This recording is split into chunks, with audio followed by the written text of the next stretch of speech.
Okay, three elements. In reconstruction, we can see the three elements. First, we can see arbitrary. In arbitrary, meaning given to word are purely arbitrary. No inherent connection between the word and its meaning. For this, we can take an example of man. That man is not nothing, not a thing, not a woman or animal. So, word is connect with each other. For meaning are relational, words and context same, and what are the meaning are related. So for this, we can take example of swimming. That swimming is a good exercise, and I am swimming. So swimming is a word are same in both example. So we can say that word and context are same. Third is the language construct our word. So everything is constructed by the word, and words give us word view. For this, we can take an example of sign, signifier, and signified.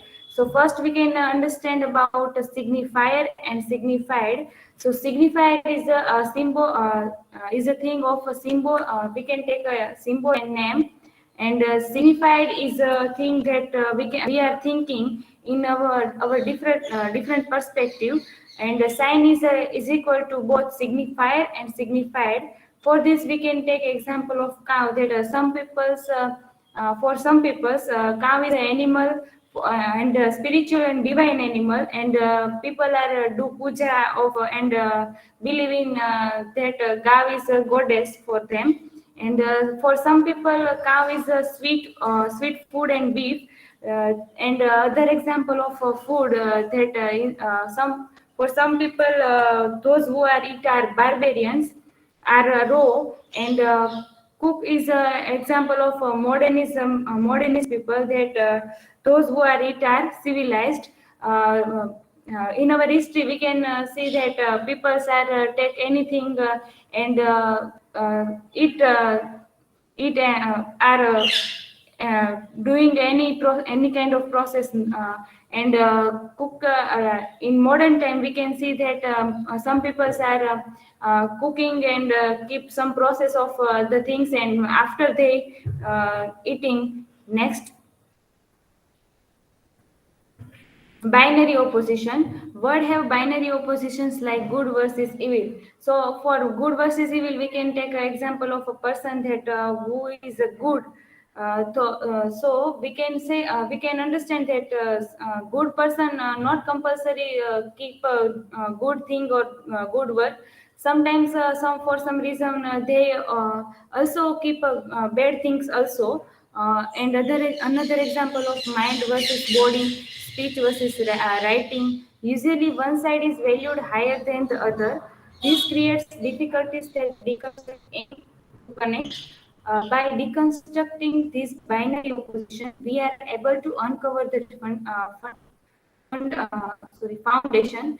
Derrida argued that philosophical traditions were largely marginalized, and with the application of deconstruction, it is possible to express what has repressed in this tradition. Another example, we can take day versus night, white versus black.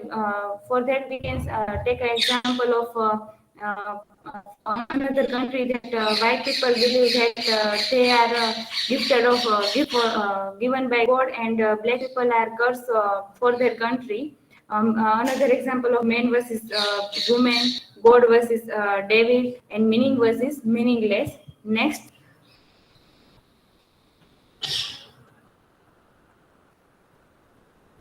how it is used in a literary analysis. Used Deconstruction is used as a tool in narrative analysis.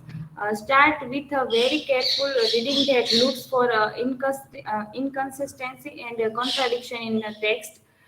The result often uncovering the deeply complex foundation that it's difficult to make sense of.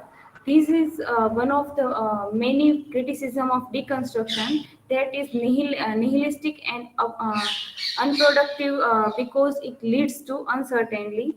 Next, postmodernism. It is a period of 19th and 20th century period, a period that encompasses more than literature. Theories emerge in art, architecture, culture, and more, characterized by resistance of modernism, higher culture, and enlightenment, challenges truth about the world histories. Next slide.